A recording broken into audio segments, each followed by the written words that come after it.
اگر آپ امیر ہونا چاہتے ہیں، اپنے گھر میں امیری لانا چاہتے ہیں، اپنے کاروبار کو وسیع کرنا چاہتے ہیں، اپنے رزق کو وسیع کرنا چاہتے ہیں، آپ اپنے لیے اپنا گھر بنانا چاہتے ہیں، تو ایسی صورت میں یہ بہت ہی آسان ہے، کیونکہ اس عمل کے ذریعے آپ ہر وہ چیز حاصل کر سکتی ہیں جس کی حسرت لیے آپ دل میں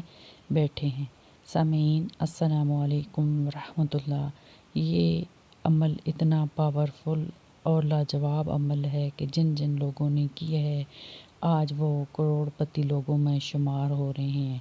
کیونکہ رجب کے مہینے میں اگر آپ صدقہ خیرات کر لیں، غریبوں اور یتیموں کا خیال کر لیں، اپنے گھر پہ آئے ہوئے سوالی کو کچھ تھوڑی چیز کھانے کی دے دیا کریں،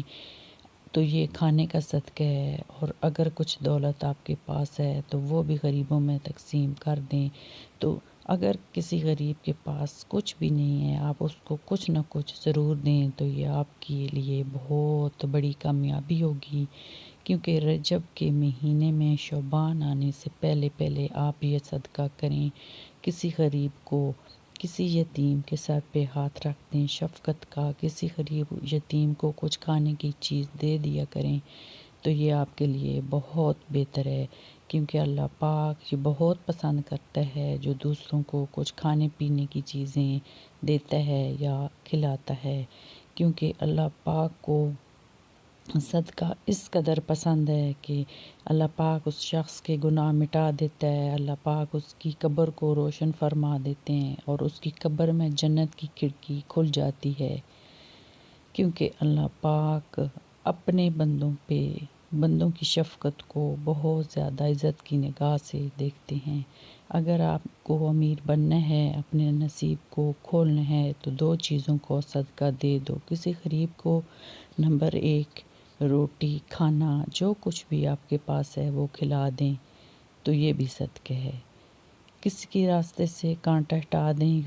یہ بھی صدقہ ہے۔ اگر آپ کے پاس کچھ بھی نہیں ہے تو کسی غریب کی طرف دیکھ کے